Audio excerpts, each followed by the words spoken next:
Chapter 16, Guardian. The grief of Rick's leaving stayed with me for a long time. I brooded on it.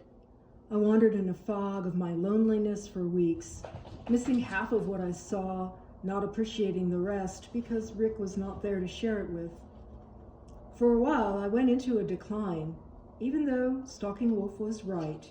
The forest was still as beautiful and variable as it had always been, but there was a bittersweet tinge to seeing the barn swallows take their flying circus through the clearing, knowing Rick was not there to see it also. And the joy I felt coming across a nest of baby rabbits in the wet grass turned to ash when I realized there was no one to tell about it. Several times I started down a track with the old elation of being on a trail of some natural mystery, only to lose interest after a few hundred feet. I spent long hours just staring in the pines and at the clouds, wondering what Rick was doing and if I would ever see old grandfather Stalking Wolf again. Spring had ripened. There were more birds than I could count, but I barely saw them. Even George and Alice, the cardinals who lived near the Good Medicine cabin, only made me feel sad when I saw them. I envied them, still together, sharing everything they did, as they would until one of them died.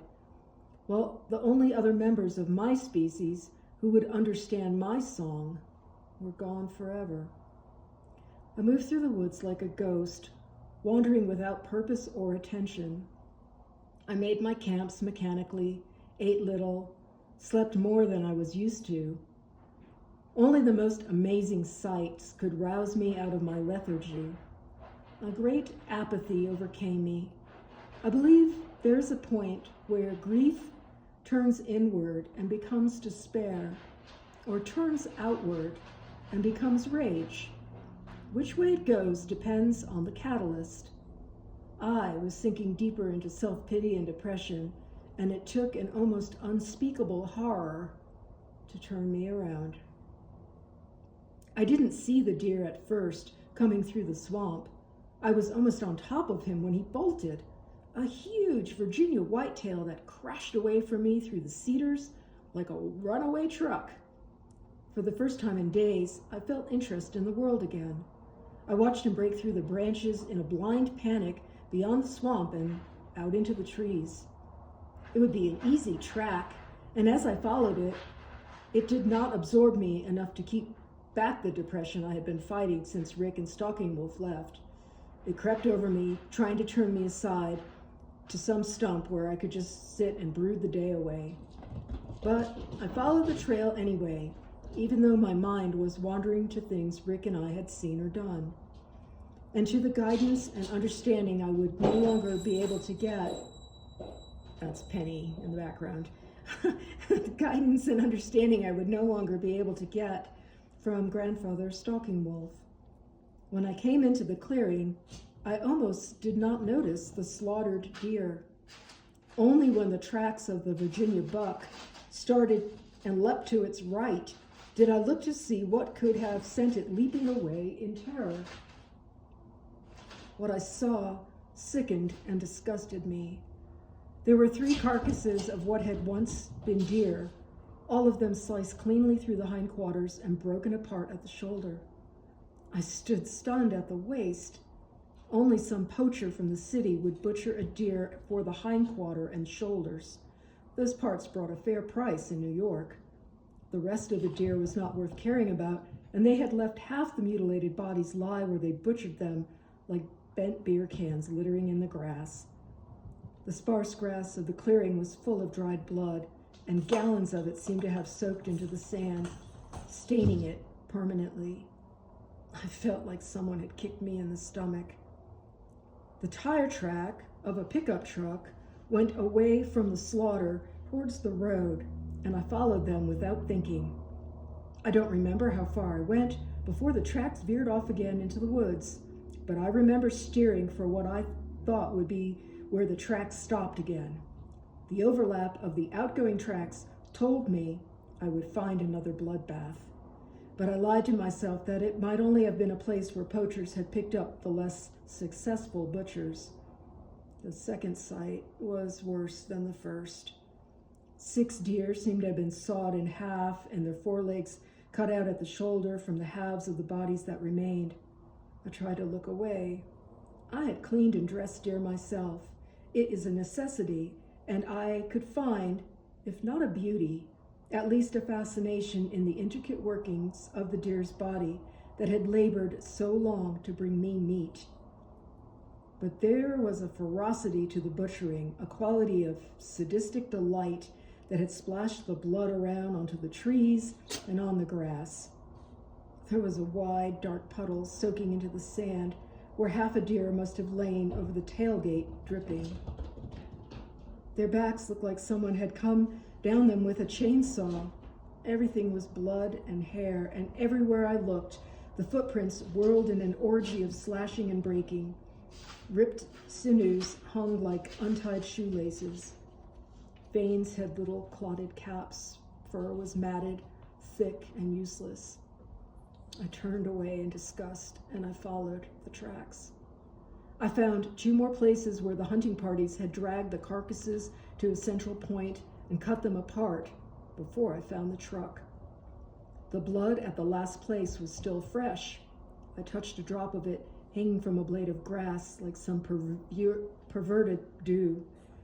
It seemed sticky and unclean, and I felt defiled by seeing it. I could not look closely at the last deer, but they were butchered more horridly and more brutally than the others. No doubt the poachers were in a hurry to get back to their cards and beer. One of the carcasses was a doe. Someone had thrown the fetus up against the tree. I staggered out of the clearing and down the tracks of the truck that bit heavier into the sand under its load. I found it only a few miles further on. The carcasses were loaded into the back like broken logs, stiff and ugly in their death.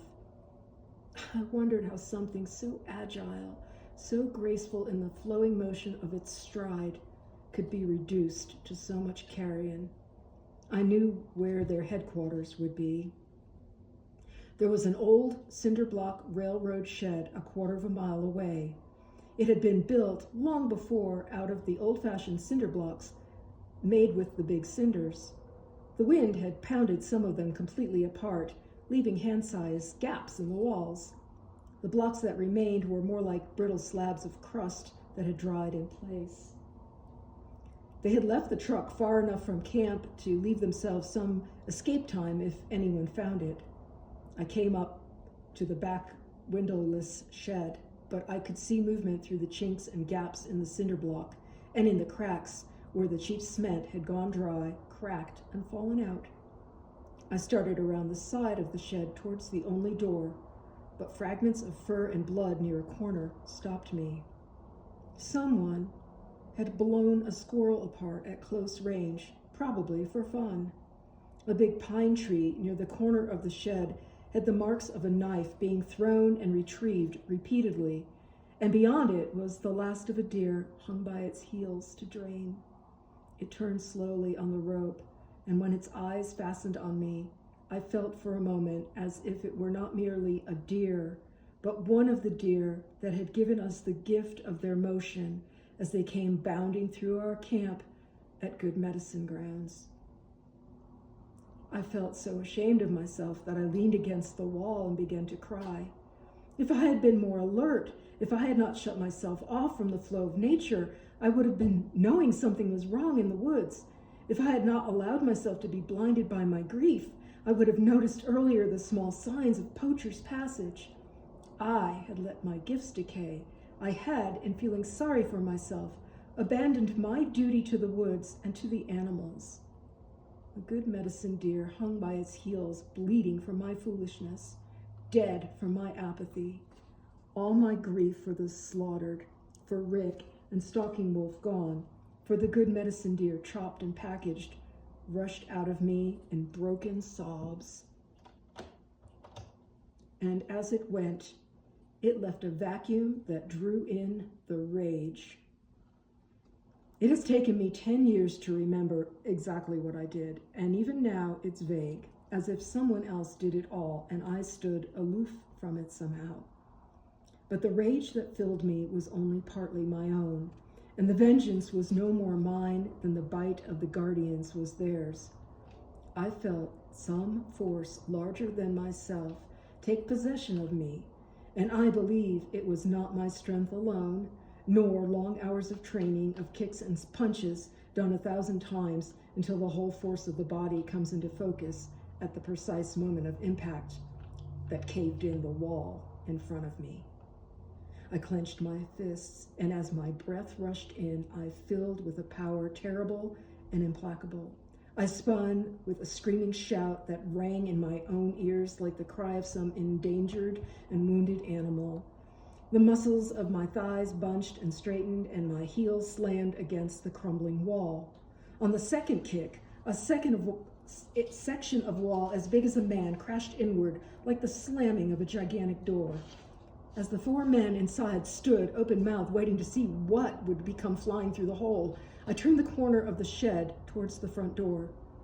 They had hung a sheet across the open doorway, even though it was a warm spring, and a man was sitting against it, tucked back in a chair. He was halfway to his feet when I grabbed him and threw him through the doorway. He felt no heavier than a chair in my hands, and he broke against the far wall and slid to the floor. Rage whirled in me into the room, and 2 men sat behind a table against the rear wall, and I went for them like a wild dog going for a juggler. The table split like kindling, and I threw the pieces of it aside. The men sat petrified. Somewhere outside, someone was screaming that there was a crazy man inside killing everybody. He begged someone to come help him, but the law was as absent for him as it had been for the deer. I went for the wall behind and to the side of the men and kicked at it until 4 of the weakest blocks disintegrated and a huge section of it flew outward. One of the men jumped up and broke for the door, but I grabbed him by the arm and swung him in a circle until he crashed out through the hole in the wall and lay groaning outside. All the time I was roaring and screaming, "You killed my deer! You killed my deer!" Then I went across to the front wall and began kicking it until it flew out also into a shower of cinders. The other man still sat by the table, wide-eyed with horror. I grabbed him by the throat and the crotch and rammed him head first into the other wall. He crumpled, and I stood him up against the wall, holding him by the shirt front.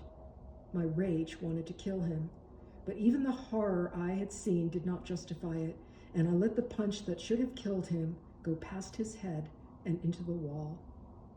I believe I was crazy at that moment, and for an instant, the craziness almost made me a murderer. My fist cocked, full of lethal justice, and slammed forward, but it turned aside at the last instant and crashed into the wall. I hit the wall again to keep from killing him, and I kept on punching the cinder block beside his head and shouting incoherently at him. The cinder block kept sputtering fragments of stone back at me, and chips of it dusted my shoulder. I don't think he was entirely conscious, but I kept warning him and punching away at the cinder block beside his head until it crumbled. Then I spun him down and flung him out through the hole in the front wall. The last of the 4 men inside the shed was against the far wall trying to load a shotgun. Sunlight came through the slits between the cinder blocks behind him and fanned out past him. Dust swirled up in it like fire. I yanked the gun from his hands and smashed it against the wall. It came apart in my hands. The man ran screaming for the front door as I grabbed a second gun and bent the barrel across my knee. Then I flung it out through the back wall and started kicking the walls again until the last section flew out and the wall caved in. The roof came swinging down with a groan and stopped a few feet from the floor. I kicked out one last barrel section of the wall and walked out through the front doorway. The man I had thrown out through the front wall lay moaning near the hole. When he saw me, he tried to crawl away, screaming, "Don't kill me, don't kill me." I turned to say something to him, but all that came out was a hideous, strangled growl. And I wondered for a moment if the Jersey Devil wasn't just a series of ordinary people nature took into her hands like a set of tools. The last man was running down one of the 2 converging roads, yelling for help. I turned and went back the way I had come, tearing branches off trees as I went and uprooting bushes and throwing them out of the way like some huge animal emptying the last of its rage. Behind me, the camp looked like a battlefield, filled with wounded, crying for help, or simply crying. When I came to the truck, the rage almost started back up to full intensity, and I tore a piece off my shirt and stuffed it into the gas tank. I licked the tail that hung back out and walked away. My hands were swollen and bloody, and there was blood down my arms, and some of it was smeared across my chest. My hands were clawed, but I had no reason to open them. My knuckles were flattened and displaced, and there was a long scrape down one forearm, like the jagged edge of a cinder block had been dragged across it. I walked down the road in a daze. I barely heard the roar of the exploding truck. I simply shuffled forward with no place to go and no place behind me, until the first of the fire trucks came roaring past. I barely noticed it, but I heard the second one coming, and I turned off into the woods that seemed suddenly clean and bright and new. Chapter 17, Thoreau, Summer. I sat naked in the warm rain of my 18th summer, watching the storm that had begun more than a day before. I had not moved very much, and I had taken my eyes off the sky only intermittently to watch the way the land received the changes above it. From time to time, I glanced at my own bare footprint deteriorating in the rain. I had seen that process unfold 1,000 times, but it never failed to fascinate me.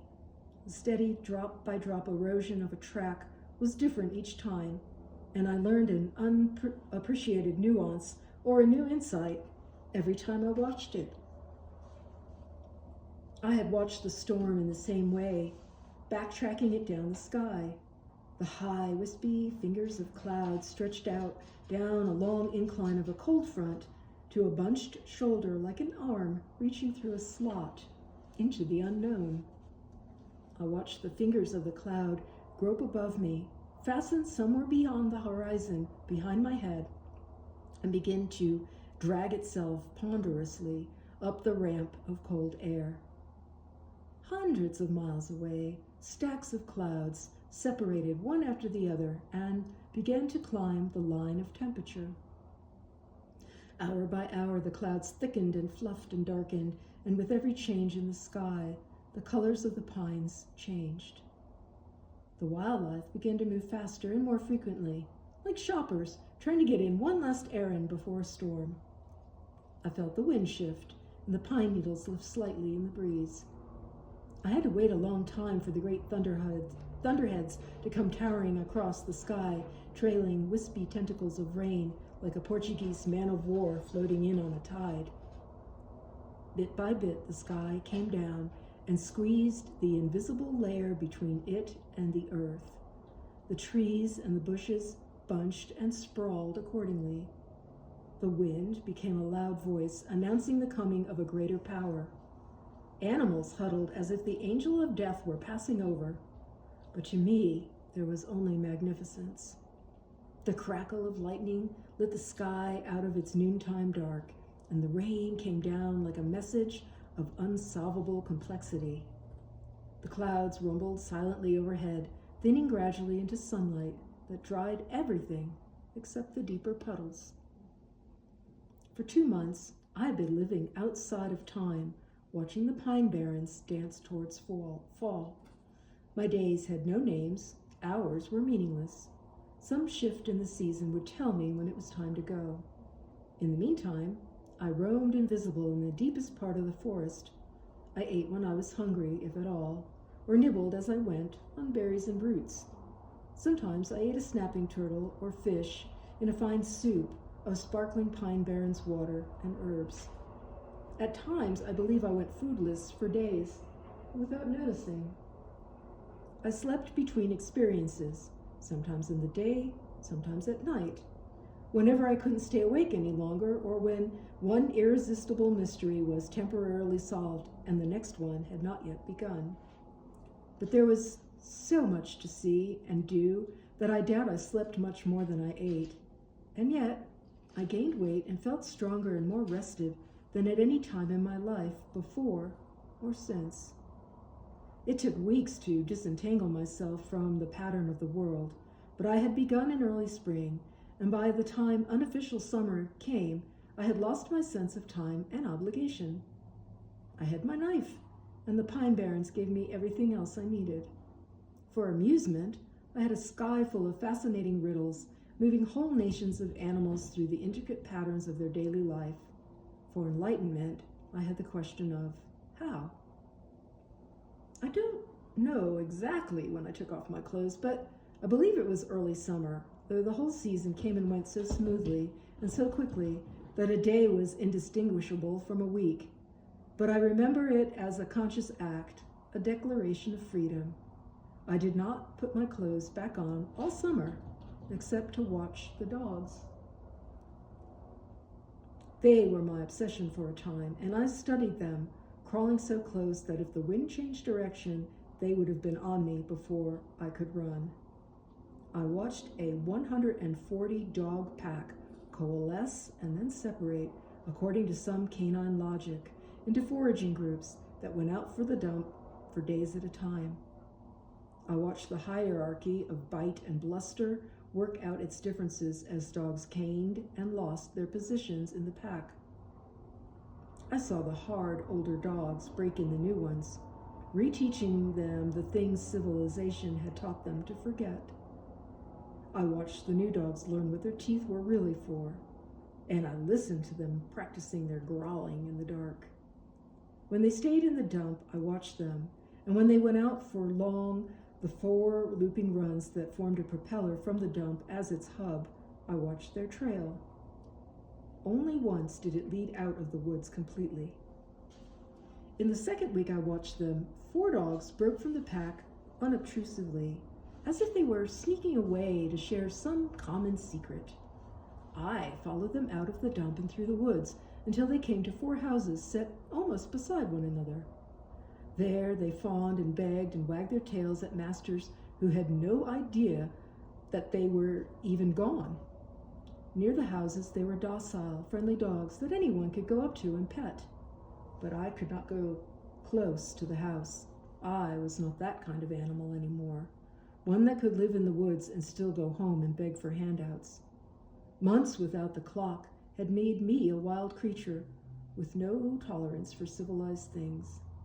The sight of the houses made me nervous, and when the people came out, opening the screen doors with one hand to set down a beggar's bowl of food, I had to look away to keep from being drawn back into that waking dream.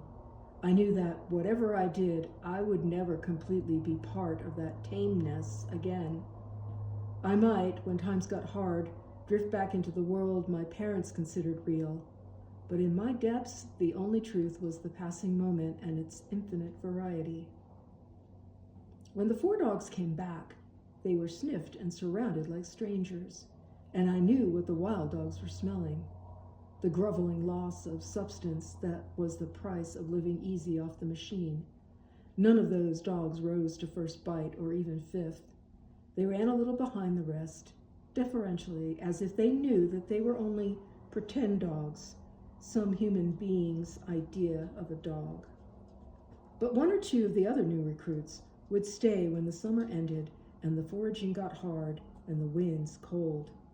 1 in 5 would regain its heritage and become a true carnivore again. The rest would stay man dogs, half creatures, with no sense of themselves or their proper place. Dogs of the interface, they would run the between world, too adventurous for the lawn and a short chain, but too humanized to make the break completely. I think that of all the creatures I saw in the woods, those half-wild dogs were the least natural. Their reflexes slowed by command, their senses dulled by the odor of machines and the apparatus of mankind. Nothing they did ever had the style of the true dogs, and they always seemed to be holding back, as if they thought the discovery of their clandestine life would cost them their pension. I was no longer like that. I had become animal in some important and irreversible ways. All summer, I went through the woods from special place to special place, looking for tide marks, places to measure from while I was gone. Although I would be there in the pines all winter, I knew as I walked it that there would be years before I saw the pine barrens again in summer. In a year, I would be on journeys to other places, taking what I had learned and pitting it against what I had not learned to see what would happen. The woods had changed since I had started to come into them. Some oil roads had become macadam, and some trails had become major. In short, highways for people looking for adventure of one kind or another. There were tracks near the Good Medicine cabin that summer, leading in from the easy access of the power line roads.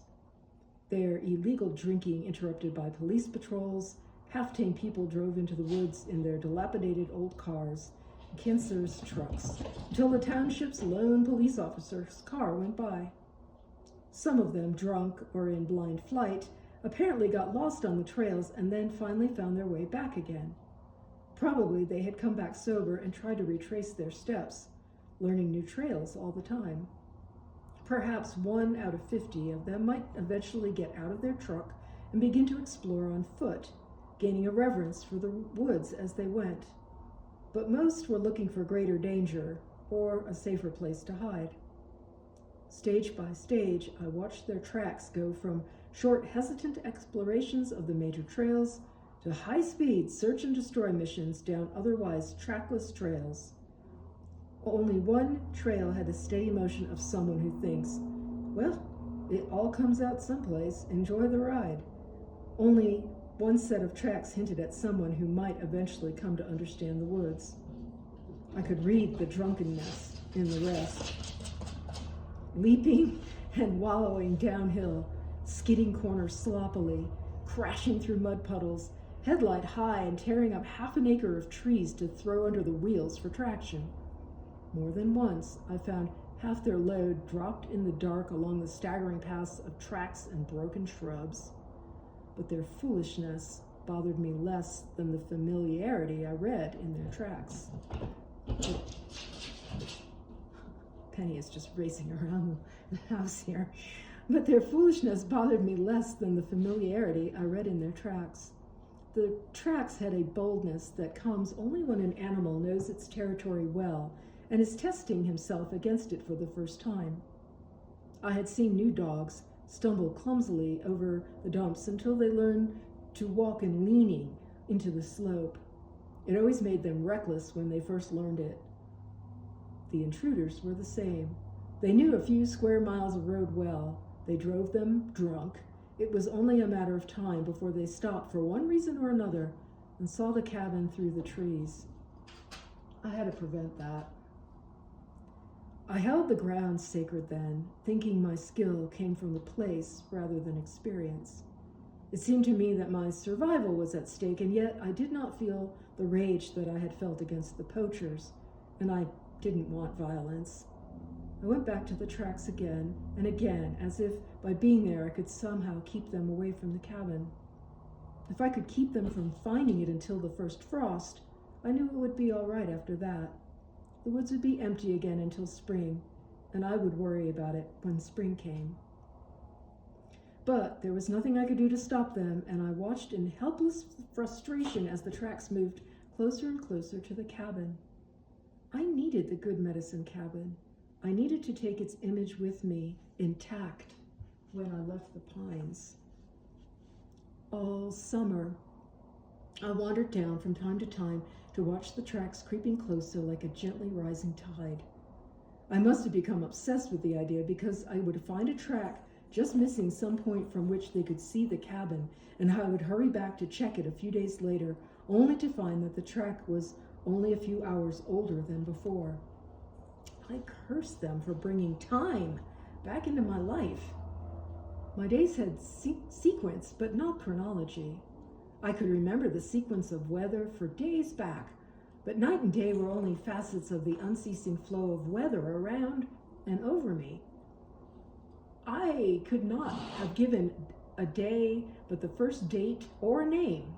I do not know when I first became aware of the tracks as a danger, but I knew that there was always danger when carnivores met in the woods, and that man is the most dangerous carnivore of all.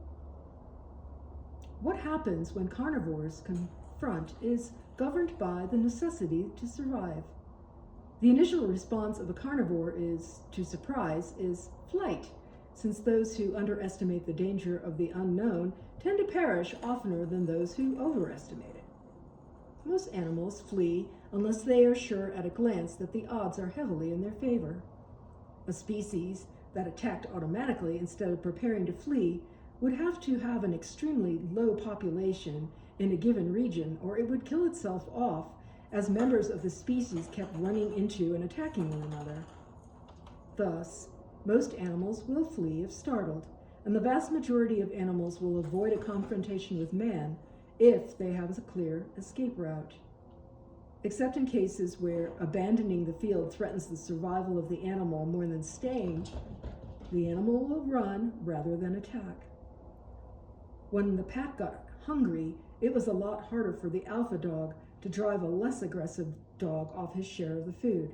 And once, while I watched, he had to savage one of the newer dogs for not backing off quickly enough. However, when you corner an animal, especially if you come upon it suddenly, cutting off its only escape route, it will attack. Biological imperatives drive it to attack. How close you must come depends on the animal, but there is a point for every species past which all action is interpreted as an overwhelming threat, and the only response is attack. Having once cornered an animal and escaped without injury, only a fool would pursue it and corner it again. Even a normally timid rabbit will attack when there is no other avenue of action. Every animal has a point where it will turn and fight because it sees no further flight is possible, and death is the obvious alternative. Only a very hungry predator takes its prey when the prey has turned, instead of while it is on the run. A fleeing animal is a vulnerable animal. A trapped animal has nothing else to lose, and sometimes the unexpectedness of its ferocity creates enough space for it to escape. The cornered attack is a last chance, however, unlikely at survival. All summer, the tire tracks backed me into a corner at the Good Medicine Cabin. It was a sacred place. I did not know then that the almond is preserved in the spirit, and I believed that the Good Medicine Cabin was the omen itself, instead of being simply the place where the omen had occurred. I had become invisible there. The magical deer had flowed from the woods there, weaving me forever into the pattern of the pine barrens. They could not be abandoned. Confrontation became inevitable. Even my dreams told me so. It was not always the same dream at first, but it was always similar, and it came to me off and on throughout the summer until it finally worked itself into a permanent vision that came back 2 nights in a row before it drove me down to the Good Medicine Cabin. In the dream, 3 men got out of their jeep and came into a clearing where the cabin was.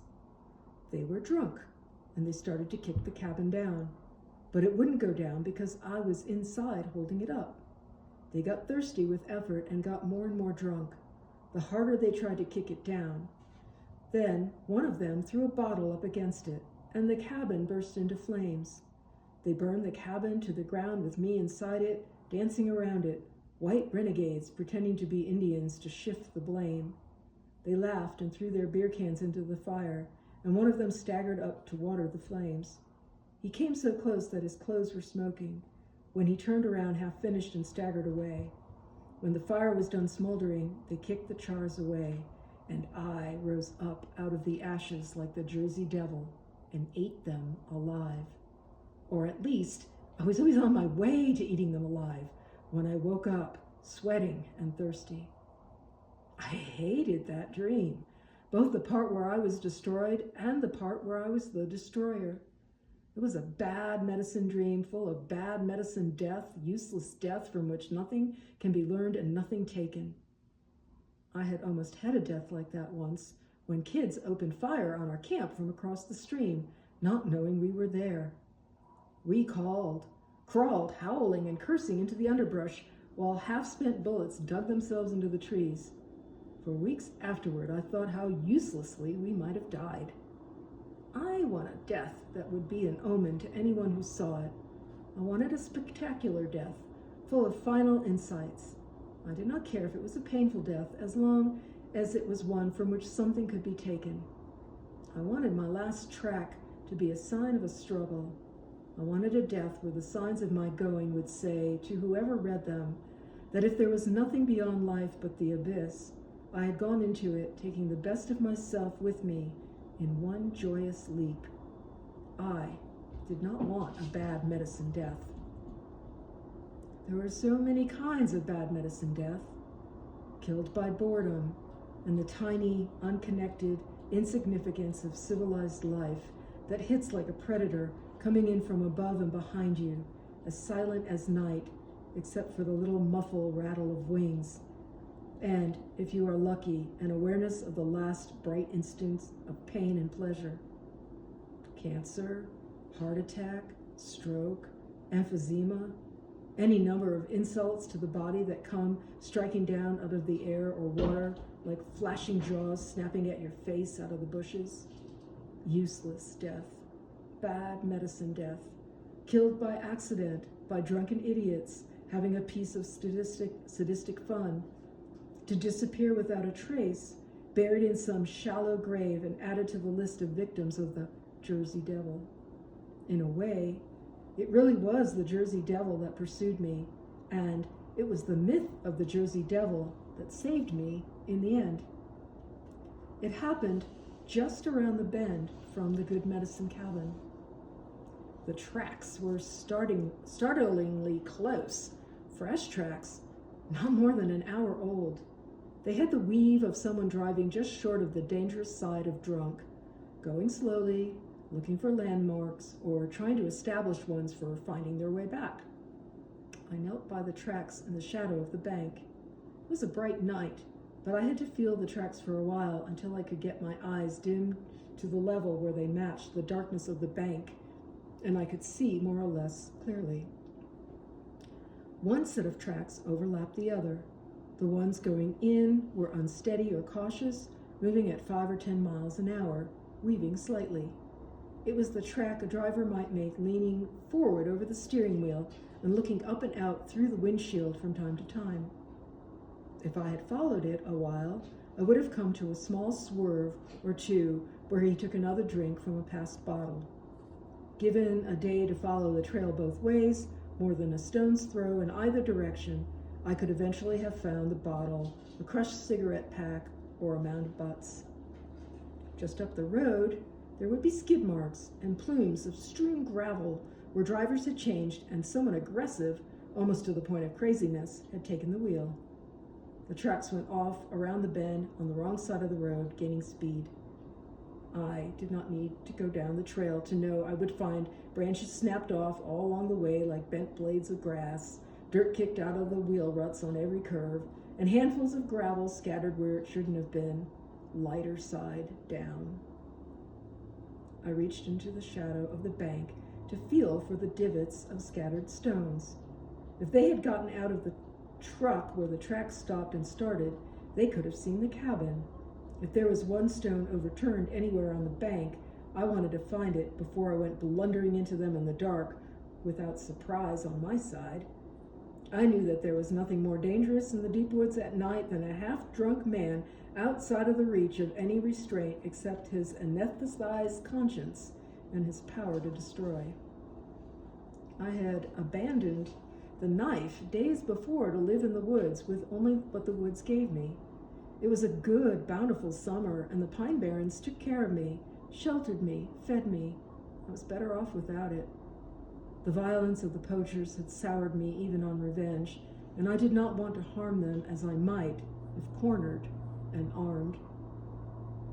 I opened my eyes, and the headlights were a flare of unbearable light.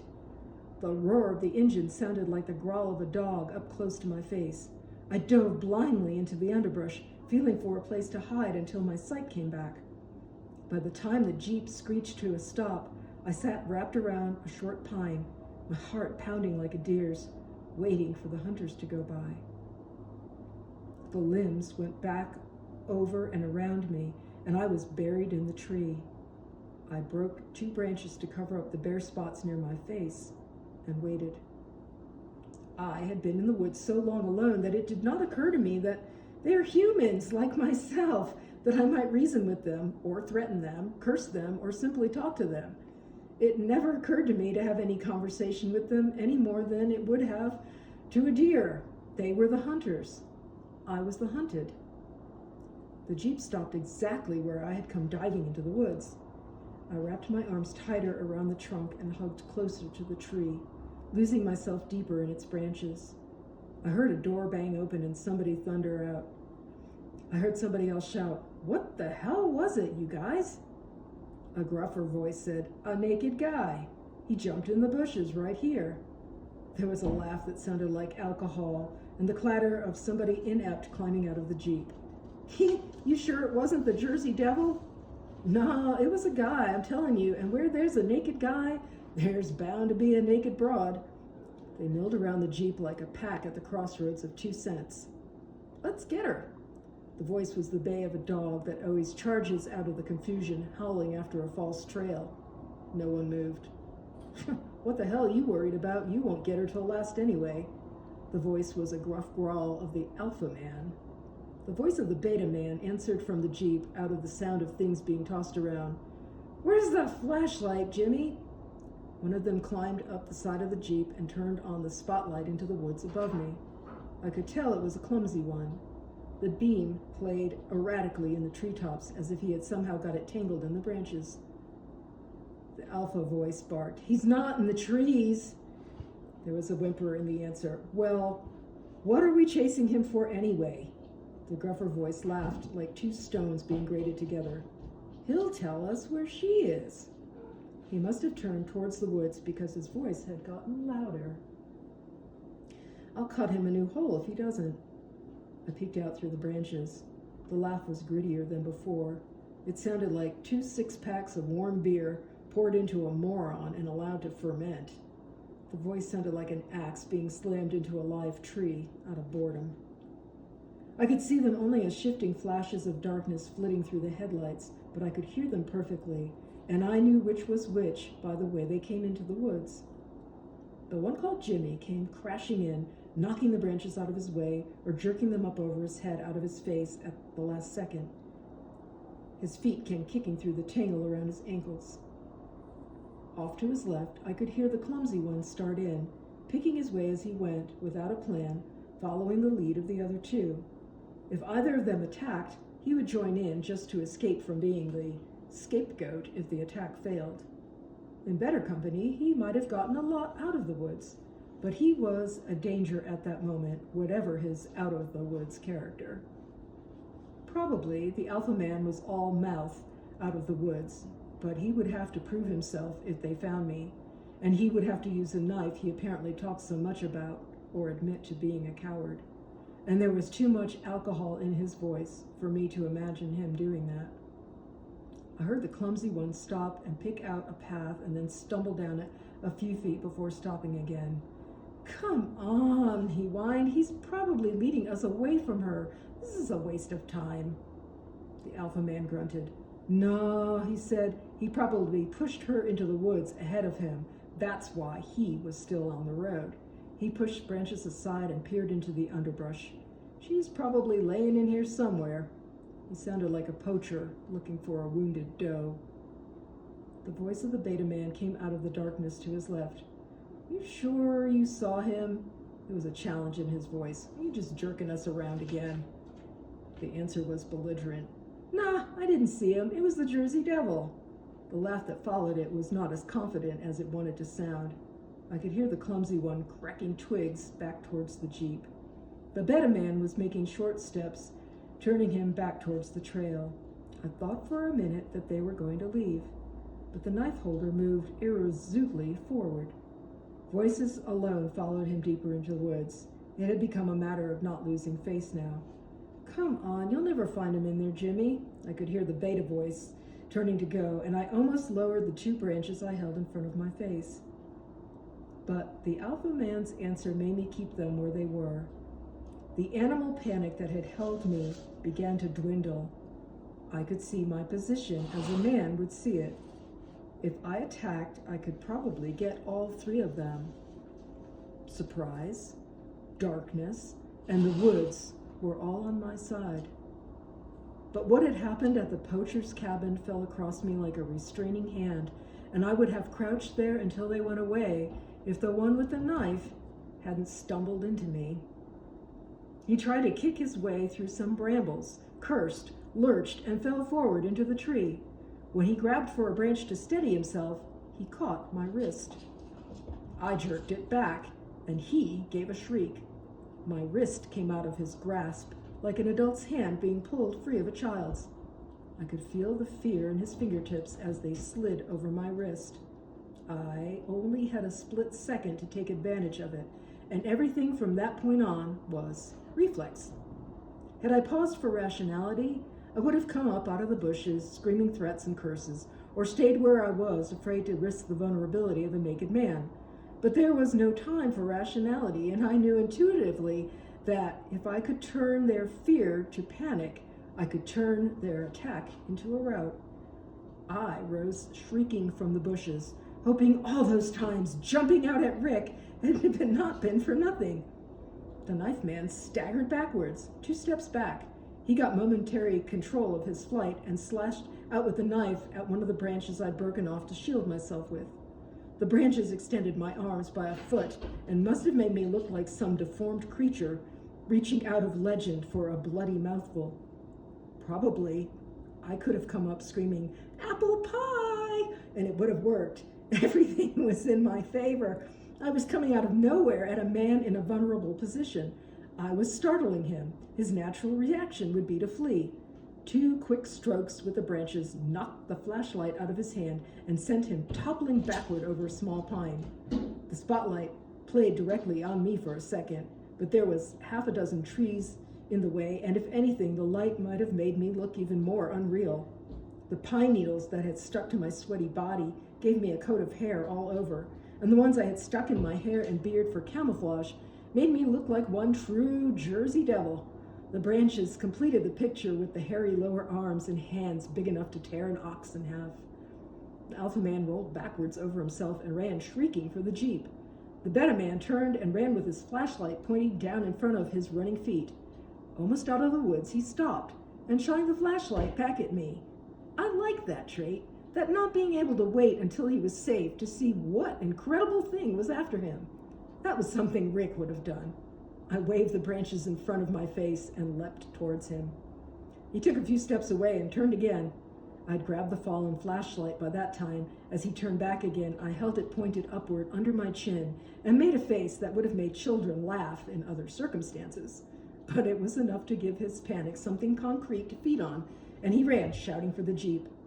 I let out one long wailing growls that Rick and I used to scare each other with in the cedar swamp as they fought their way over each other to get into the jeep. They stalled out the jeep, and I stood there praying for them to get it going again before they calmed down and saw only a nude man waving pine branches at them instead of the Jersey Devil. Finally, they got it going, and I leapt out again and gave another blood-curdling howl. The jeep dug a 50-foot up trail as it went streaking away in the dark. I stood in the silence where they had been. The blind animal panic I felt was gone, but in its place was an equally animal exuberance that left me howling for the sheer pleasure of it long after they were out of earshot. It seemed to turn suddenly cold when I stopped, and when I laughed, I knew I had become human again. I could smell the coming of winter in the air. The next day, I put my clothes on and came out of the woods. It was going to be a long time before I went back again in summer.